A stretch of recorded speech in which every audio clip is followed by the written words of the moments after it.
SCB medical college रो जो भयंकर अघटन घटी जो 13 जनकर मृत्यु होईची से घटना रे सरकारंकर कुंभकर्ण निद्रा एपर्यंत भांगु नाही।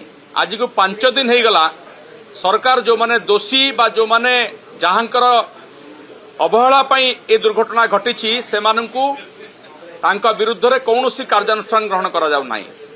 सरकार कहा को डरुछंती जने सुपरिटेंडेंट अच्छंती जहांकर योग्यता नाही तांको आनिकरी कार्यकारी सुपरिटेंडेंट करा जायछि तांकर अवहेला सर्वाग्रे रही समस्ते जानिछंती जे से जने अयोग्य अपारग सुपरिटेंडेंट तांको घंटो घोड़ा जाउछि तांको ऊपर भी कार्यानुष्ठान हो नाही।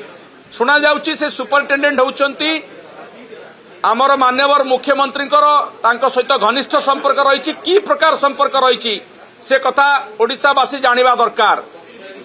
मान्यवर स्वास्थ्य मंत्री जे कि नीति नैतिकता को भूली जाइछंती वर्तमान सुद्धा तांकर मध्य ज्ञान तांकर मध्य चैतन्य उदय हो नाही जे एते बड़ दुर्घटना परे मध्य से निज पदरु इस्तीफा देबाकू तांकर विवेक तांकू दंशन करू नाही।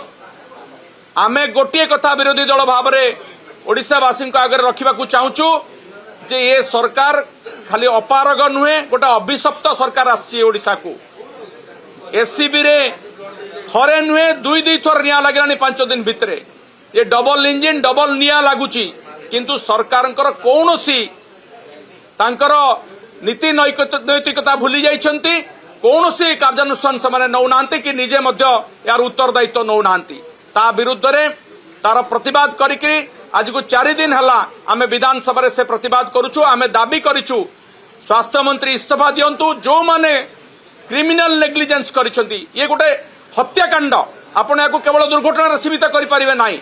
जो मान को अवहेलार 13 जीवन चलीगला से विरुद्ध रे क्रिमिनल कार्यानुष्ठान हवा दरकार आईनगत कार्यानुष्ठान हवा दरकार से गिरफ करा जिबा दरकार।